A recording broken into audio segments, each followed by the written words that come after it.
ibu dan bapaknya. Jangan asal-asal dibuat saja gitu. Kalaupun ayat Al-Quran ada juga terjemahan Al-Quran tak bagus. Siapa nanya si kafirun katanya, karena ada ayat Al-Quran kafirun, dibikinnya pun ayat kafirun. Wah, kan ayat Al-Quran itu. Siapa nama wah si kafirun katanya. Kacau, ya kacau lah jadinya. Mana tamat-tamat dia membaca. Makanya hati-hati bapak dan ibu kalau membaca ayat, apalagi kadang-kadang sudah agak tua. Hati-hati membaca ayat ini, membaca surat dalam sholat. Karena surah Al-Kafirin ini, kena dia baca yang sama di situ. Qul ya ayyuhal kafirun la a'budu ma ta'budun wa la antum 'abidun ma a'budu wa la ana 'abidun ma 'abadtum wa la antum 'abidun ma a'budu. Diulang oleh wa la ana 'abidun ma 'abadtum wa la antum 'abidun ma a'budu. Datang kawan ke belakang, lakukan aja kata kawan. Tak siap-siap. Tak siap-siap. Jadi ada lagi bapak dan ibu, tapi betul tidak kawan saya cerita. Ini sholat ini. Sholat ini ada bertiga, makmumnya ada tiga. Mohon maaf saya berdiri sedikit. Kata kawan saya ini, jadi ada makmum, ada imam satu, makmumnya ada 3 orang. Tapi kan kalau selama perkataan itu yang ada hubungannya dengan masalah sholat, kenapa kalau sholat itu?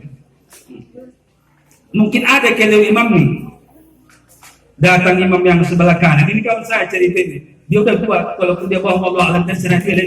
Datang makmum yang sebelah kanan, karena mungkin ada keliru baca imam. Salah itu kata. Begitu dia salah menyalahkannya. Datang yang sebelah lagi, sebelah tengah-tengah. Sholat kok ngomong-ngomong. Kan udah rusak sholatnya itu.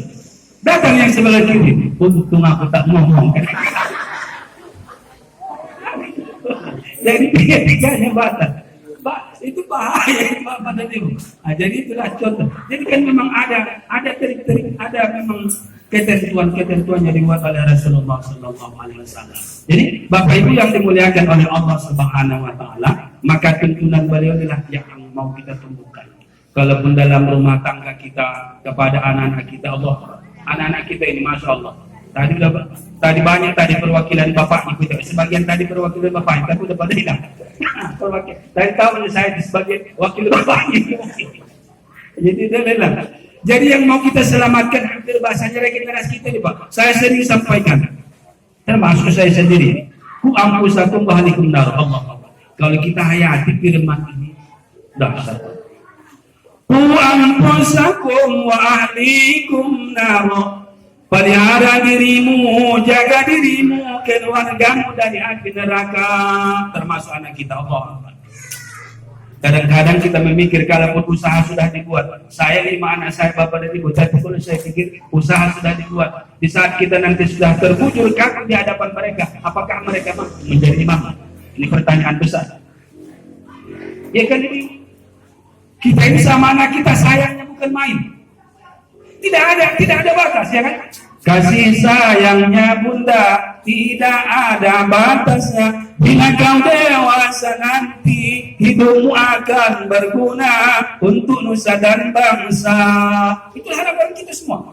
Semua selalu berdoa. Rabbana abalana min aswajina wa dzurriyyatina qurrata a'yun waj'alna lil muttaqina imama. Itu terus banyak kita berdoa. Supaya kita ini, anak kita anak yang soleh dan soleha. Di saat kita terbujur kaku di hadapan mereka, mereka lah yang menjadi imam minimal. Kurang-kurang. Tapi apakah ini sudah termasuk saya? PR besar. Secara umum kita lihat, secara umum, kalau ada orang meninggal, masih kiai, masih ustaz, masih orang lain yang menjadi imam. Secara umum, ada 1-2 ada yang mungkin anak atau keluarga. Kan coba kita bayangkan Bapak Ibu. Sudah kita hampir bahasanya habis-habisan mati-matian, tamat SD masuk SMP, tamat SMP masuk SMA, sampai SMA, sampai ke perguruan tinggi, ya. Tapi begitu kita dipanggil oleh Allah Subhanahu Wa Taala, hanya mungkin derai air mata yang bisa disampaikan dilakukan oleh anak kita. Sementara Pak Bilal, Pak Mudin, mulai dari memandikan, mengabadi, mensolatkan, memakamkan, masya Allah. Kan ini renungan kita ini Bapak Ibu yang dimuliakan oleh Allah. Sering sudah disampaikan oleh para kiai ustadz kita, kalau kita mati salah satu di antaranya waladun soleh, anak yang soleh. Itulah harapan kita.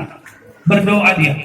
Tapi Bapak Ibu hadirin yang dimuliakan oleh Allah Subhanahu wa taala, bila kita lupa, bila kita keliru, walaupun anak kita sarjana tadi, belum tentu juga tentang fardu kifayah sekurang-kurang mereka mampu dan bisa. Maka oleh karena tidak ada istilah terlambat. Jadi kalau ada anak-anak kita di rumah, bapak-bapak dan ibu-ibu yang sudah dewasa, ya apa namanya? Ya kita upayakanlah, ya. Jadi kadang-kadang susah. Saya Pak, saya Ibu, saya coba di masjid kita itu khusus hanya menyolatkan aja. Ada anak-anak muda itu. Tak berapa, enggak dapat. 1 bulan aja pun tak kuat Bapak. Padahal cuma kita buat, malah kita minta tolong. Kapan waktu kalian yang tidak terlalu terganggu untuk keluar malam? Datanglah nanti 2 orang, 3 orang, 4 orang. Sudah kita sampaikan sama ibu-ibunya di rumah, Bu, minta tolonglah yang punya anak muda, minimal ya anak mudanya dulu, ya. Belajarlah saya siap mengajari anak-anak ibu-ibu sesuai dengan kemampuan untuk tata cara menyolatkan seandainya bapak dan ibunya dipanggil oleh Allah lebih dahulu. Berjalan, tapi sementara waktu sudah hilang satu. Kan coba bayangkan itu. Sementara kan itu yang kita nanti kita secara umum biasanya jarah mau puasa, jarah ke kubur. Kalau anak-anak kita bapak dan ibu tidak bisa ngaji, cobalah bayangkan apa yang mau dia baca. Kan terasalah oleh kita. Jadi maka oleh kita tidak ada istilah terlambat. Jadi pesan saya, ya, sebetulnya ini salah satu tadi sudah disampaikan oleh ketua BKM kita, kena profesikan sama sebagai salah satu penyuluh agama Islam non PNS, termasuk Ustaz dari bagan Senembara ini ada 5 orang, ya. Sebetulnya tapi kita bukan, kalau bahasanya agak susah juga. Kalau orang istilahnya nggak minta digaruk kan repot juga kita sebetulnya. Tapi kalau dia gatalan, dia minta digaruk, lebih enak kita. Tahu kita, oh dia gatal, oh dia butuh. Ini kan kadang-kadang, mohon maaf, hampir bahasanya kita lebih, saya perhatikan kadang-kadang seperti itu. Lebih butuh kita kepada umat, kepada masyarakat, bahasa kasarnya kepada masyarakat itu, daripada masyarakat itu kepada kita. Dia sudah yakin dia apa yang bacaan dia sholat mulai, udah dipikir, maksudnya dia sudah yakin dia mulai dari awal sampai akhir bacaan sholatnya sudah betul itu. Jadi sehingga hampir tidak ada yang bertanya macam mana cara membacanya kalau begini. Tanya saya, hampir bahasa tidak ada pala orang yang bertanya. Kawan jamaah lagi dibacanya. Kalau bahasa dia memanggil Pak atau ya Bapak atau Ustaz, bagaimana ya kalau bahasa tahayat, sholawat segala macam, tidak ada yang bertanya. Jadi makanya tadi saya sampaikan, seolah-olah dia menganggap bahwa sholat yang dikerjakan, wudhu yang dia kerjakan, mandi besar yang dia kerjakan, seolah-olah sudah bahasa benar, sudah betul.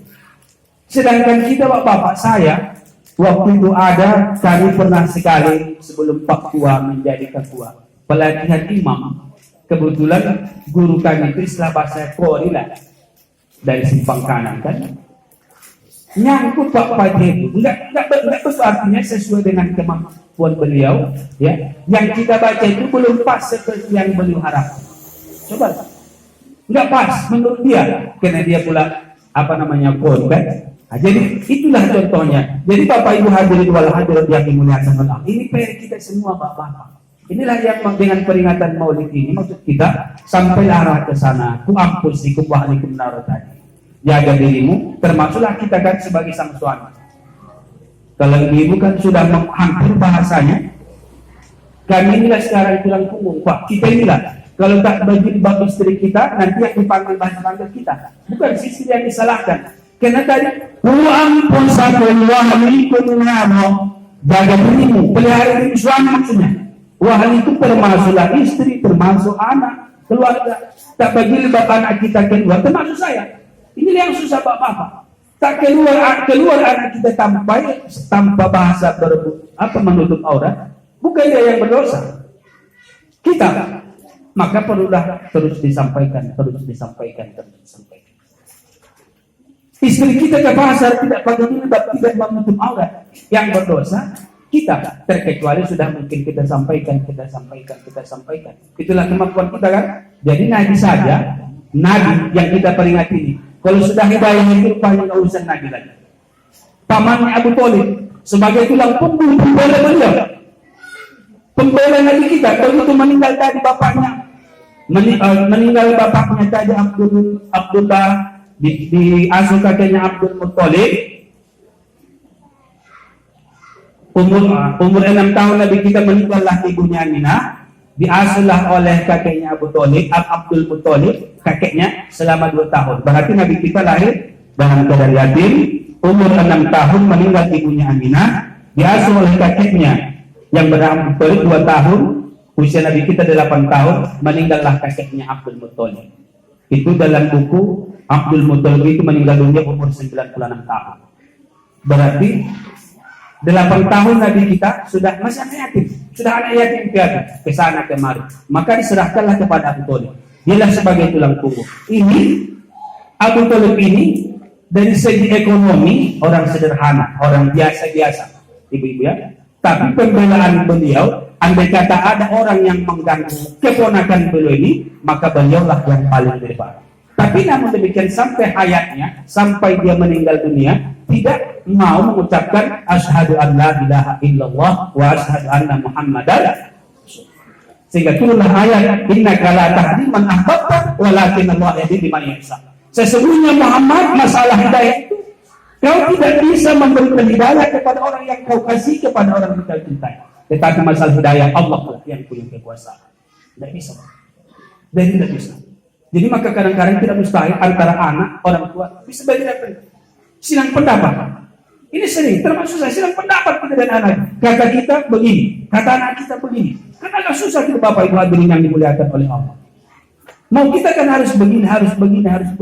Yang walaupun kita menyadari zaman kita dari dengan mereka memang berbeda, jauh berbeda. Tapi kan menurut kita yang mungkin bisa menyelamatkan mereka harus beginilah. Inilah. Jadi silang pendapat kadang 2-3 anak kita bisa silang pendapat ini Bapak Ibu hadirin yang dimuliakan oleh Allah. Jadi namun demikian bisa kurang-kurang apa yang bisa kita lakukan. Kalau bisa sekarang kita dengar masalah tahfidul Quran, anak-anak kita yang sudah banyak termasuk di bagian bagi banyak sudah anak-anak kita yang hafal Al-Quran. Jadi oleh karena itu anak-anak kita ini pun harapan kita jangan ada lagi yang buta aksara Al-Quran. Jangan ada yang bisa. Kemarin tidak rahasia umum lagi. Mungkin 4 tahun atau 3 tahun yang telah lewat, di saat pilkades pemilihan kepala desa serokan hidup, ya kita lihat di koran 15 balon atau calon kepala desa yang tidak lulus tes seleksi membaca Al-Quran. Itu masuk koran Pak, tidak rahasia umum lagi itu. Diseleksi. Maka tadi disampaikan oleh ketua umum kita, kalaupun nanti masalah mungkin sudah mulai masalah pemimpin ya, hati-hati lagi kita bapak-bapak dan saudara-saudara. Saya tidak terlalu lebar menyampaikan itu. Ya, mungkin bapak dulu kadang-kadang mungkin oleh kita karena kita tidak terlalu rajin mungkin membaca Quran, karena kita sudah mungkin kita tidak arah ke masjid lagi kan, ya HP pun tidak, ya. Tapi itu tidak rahasia umum Pak. Serohilihi 15 calon kepala desa pada waktu itu setelah diseleksi tidak lulus membaca Al-Quran Al-Karim, sehingga tidak bisa menjadi calon kepala desa, gugur. Jadi makanya siapkan bapak-bapak dan ibu-ibu anak-anak kita tidak tahu 10 tahun, 20 tahun, 30 tahun ke depan anak-anak kita ini. Maka man arada dunia pengalaman ini harus dengan ilmu memang. Man arada dunia pengalaman harus dengan ilmu. Siapa ingin bahagia dunia haruslah dengan ilmu. Wa man arada al-akhirah pengalaman ilmu. Ingin bahagia akhirat harus dengan ilmu. Wa man arada ma pengalaman ilmu. Orang ingin bahagia dunia dan akhirat harus dengan ilmu pengetahuan.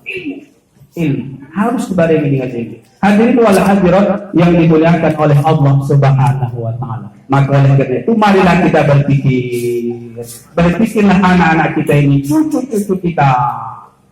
Apakah sudah bisa untuk menjadi tadi yang pertama saya sampaikan, apakah kira-kira anak kita nanti Kalau kita duluan dipanggil Allah, sudah bisa menjadi imam untuk mensolatkan kita. Inilah yang mau kita renungkan. Kalau pulang kita nanti, Bapak dan Ibu, tolong ini menjadi PR kita bersama. Bukan hanya itu saja, termasuk saya. Oh, jadi ada peribahasa saya catat. Ya, saya catat, termasuklah naudzubillah kita ini. Banyak orang memberikan contoh, tetapi sedikit orang yang bisa jadikan contoh. Allah. Dalam itu ya, kalau kita hayati, banyak orang yang bisa memberikan contoh, tetapi sedikit orang yang bisa dijadikan contoh.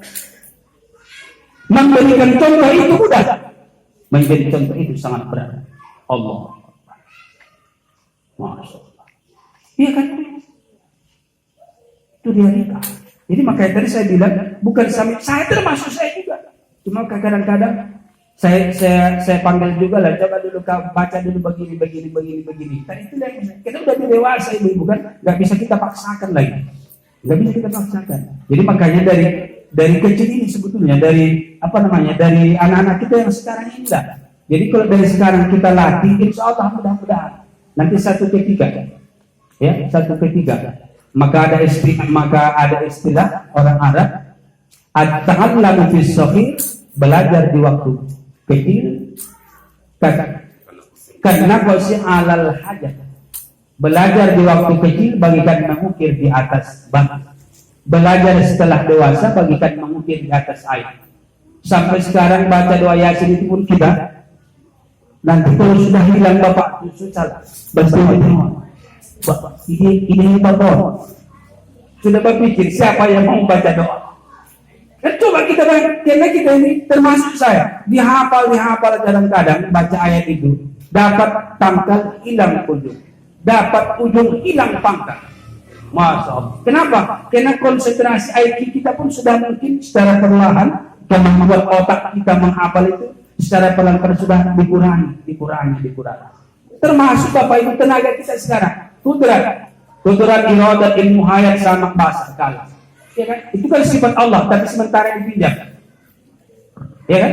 Kudrat iradat ilmu hayat sama kalam. Kalau sifat bahasa sifat 20 jelas kan? Itu kita kan sekarang Pak kita lah mungkin ibu-ibu juga termasuk. Tenaga kita lah sudah banyak dikurangi Pak. Tanpa kita sadari bergeser. Kalau dulu mungkin tenaga kita masih kuat, tapi secara tidak kita sadari rupanya sudah pelan-pelan sedikit berkurang. Termasuk ingatan kita. Kalau dulu waktu kecil, saya sampaikan dulu waktu namanya masih kecil. Kalau kami baca di pondok dulu saya sampaikan sama Pak Kuat pernah membaca Al-Kalam, kan ada istilah baca Al-Kalam wallah bil waqt bil mutiri wa sama salah satu ismu wa fi'luhan dan fal ismi wa bil khatibatin wa bil al-qalam babu i'rab al-rabb ta'wil itu dulu kan masih mudah tak ingat. Begitu kita baca hampir sekitar 15 menit bisa hafal kita. Tapi sekarang udah saya bilang dihafal ayat itu tadi dapat pangkal hilang ujung, itulah. Kenapa? Ingatan dan secara perlahan-lahan ingatan kita sudah banyak yang berkurang. Inilah oleh karena itu harus kita sadari dulu. Jadi inilah kesempatan bagi kita sewaktu kita masih berikan Allah kesehatan ini, aktivitas amal kita lah ibadah. Inilah yang mau kita bawa. Itulah yang mau kita tingkatkan sekarang melalui peringatan Maulid ini. Di samping tadi anak istri kita semua, tapi ibadah kita kalau bisa ada peningkatan. Ada bahasa ende orang tafsir Quraisy. Apa kata ende? Mono nyawa indah di badan, tinggal masudena baya hartona bat, nakan nake tuniang lahat, indah dong obanon selain ibadah. Moloduk sampai tuliang lahat mulak masude nabaya halak nabat mudah hitaon baya indah dong amal ibadah maka hitaot akan dilaknat. Kata orang tafsir itu di bahasa kita. Apa artinya? Kalau sudah nyawa ruh kita berpisah dengan badan, kalau kita sudah meninggal, maka harta kita pun akan kita tinggalkan. Bukan hanya harta, anak, istri. Kalau yang memang bahasanya si istri yang kedua, maka tinggal bapak, tinggal anak, tinggal harta segala macam. Itulah pengertiannya. Jadi madung sampai diri yang lahat. Indah dong obangon selain ibadah. Tidak ada yang kita bawa terkecuali amal ibadah yang kita kerjakan. Mungkin sholat kita, mungkin puasa kita, mungkin zakat kita, mungkin sedekah kita, infak kita, dan lain-lain sebagainya. Itulah yang kekal abadi bersama kita. Bila amal kita tidak ada, maka katanya kita pun akan dilaknat. Na'udzubillahi min dzalik. Habis. Jadi oleh karena itu, ini kesempatan. Cuma kadang-kadang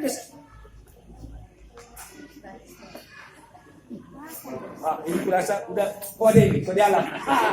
Kode alam. Ya. Perjalanan yang mendapat pada yang dimuliakan oleh Allah Subhanahu wa taala. Ya.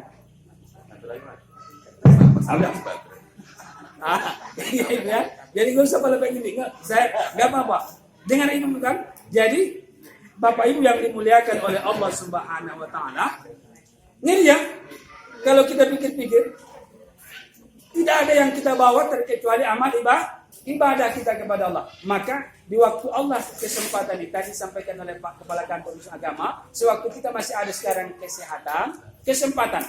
Akhirnya kadang-kadang dua nikmat ini bisa orang keliru, bisa kita abaikan, bisa kita kurang maksimal. Kata Nabi di dalam hadisnya gini, nikmatani mahmudun fihi makasirun minan nas. Ada dua nikmat yang manusia selalu tertipu dengan dua nikmat. As-sihat wal faragh. Yang pertama nikmat sehat. Waktu sehat banyak kesehatan ini kita tidak gunakan secara maksimal. Ya. Sewaktu kita sehat banyak kesehatan kita ini yang tidak maksimal untuk kita lakukan. Itu kata Nabi.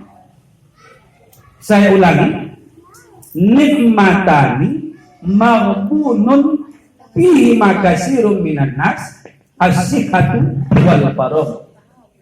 Ada dua nikmat besar yang diberikan Allah kepada manusia yang mereka selalu tertipu dengan dua nikmat itu. Yang pertama, nikmat sehat. Waktu kita sehat kurang maksimal belum. Ya. Sehat kita. Yang kedua, wal faragh, ada kesempatan kita. Ada waktu kita. Sempatnya kita ke masjid, sehatnya kita. Adanya waktu kita ke masjid umpamanya. Tapi kita tidak gunakan. Inilah kita yang tertipu. Ya. Padahal masjid kita ini kata Nabi kita, ahabbu ilallahi fil biladi masajiduha. Sebaik-baik tempat yang paling dicintai Allah di tempat itu adalah masjidnya Allah. Masjid.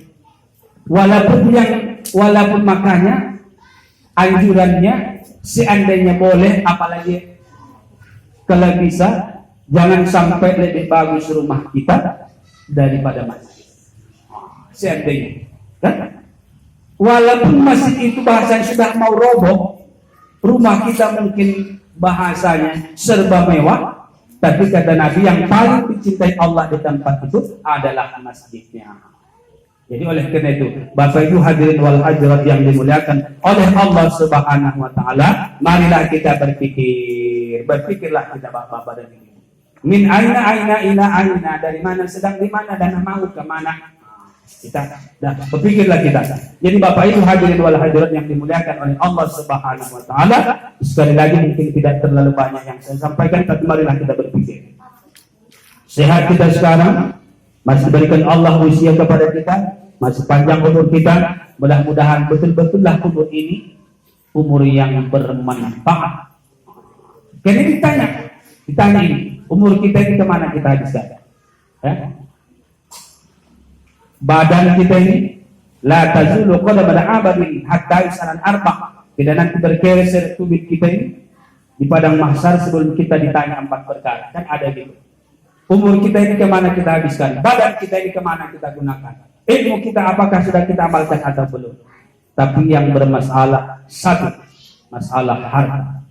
Harta ini ada 2 pertanyaan. Dari mana dasarnya kita peroleh dan kemana harta ini kita gunakan? Yang lain ilmu satu, apakah sudah kita amalkan? Umur 1 pertanyaan, tubuh kita ini 1 pertanyaan. Tapi masalah harta 2 pertanyaan. Dari mana kita dapat dan kemana harta itu kita gunakan? Allahu Akbar. Maka berpikirlah Bapak Ibu hadirin wal hadirat yang dimuliakan oleh Allah Subhanahu wa taala. Bapak Ibu yang dimuliakan oleh Allah Subhanahu wa taala, mari termasuk saya, marilah dengan malam ini lebih kita tingkatkan istighfar kita kepada Allah. Karena kita sadar dengan sesungguhnya dosa kita ini Allah Akbar. Seandainya dibukakan Allah mungkin dosa kita kepada ayah dan ibu kita, Masya Allah. Ya, jadi bagi bapak kita termasuk saya, mungkin ibu bapak kita yang sudah duluan, kita yang mungkin bisa berdoa kepada mereka, selalulah kita mendoakan ibu kita. Karena kubur kita ini ada 2 fungsi sesuai dengan doa kita. Allahumma ja'al qabrahu rawdatan min riyadil jannah. Tuhan, kami jadikan kuburnya 1 taman dari taman surga. Wala tajal qabrahu rawdatan min ubarin niran. Jangan kau jadikan kuburnya 1 lubang dari api neraka. Berarti bagi kita ini nanti kubur kita itu 2 aja. Bisa nikmat, bisa laknat, tergantung Allah. Jadi oleh karena itu kita doakan, termasuk saya pun ibu-ibu hampir ada persamaan sedikit dengan Nabi kita. Saya lahir, orang tua saya pun sudah tidak ada. Jadi masih dalam kandungan saya pada waktu itu. Sekitar 56 tahun yang telah lewat. Jadi kata mama, cuma bedanya sekitar 2 bulan mungkin bapak saya meninggal, barulah saya lahir ke permukaan Allah. Jadi ada sedikit persamaan tentang kelahiran dengan junjungan kita Rasulullah Sallallahu Alaihi Wasallam. Nah, oleh karena itulah kita perbanyak istighfar kita, salat sunnah kita perbanyak, silaturahim kita, ukhuwah Islamiyah kita. Jadi saya kira Bapak Ibu yang dimuliakan oleh Allah, berpikirlah kita. Saya tidak banyak bilang mungkin kenangan kita sekali lagi saya sampaikan kepada kita supaya kita berpikir untuk meningkatkan amal ibadah kita kepada kita. Jadi saya tutuplah ini dengan renungan siapa itu? Siapa? Nur Asia Jamil mungkin. Bila Israel datang memanggil, jasad terkubur di pembaringan. Bila Israel datang memanggil, jasad terkubur di pembaringan. Seluruh tubuh akan menggigil, sekubur badan dan kedinginan. Seluruh tubuh akan menggigil, sekubur badan dan kedinginan. Tiada lagi gunanya harta, kawan karib sanak saudara. Tidak semua yang dikasihi, berbaktilah hidup sepanjang zaman. Jikalau ada amal di dunia, itu hanya pembela kita. Demikian, billahi taufiq wal hidayah wa binasta'in. Wassalamualaikum warahmatullahi wabarakatuh.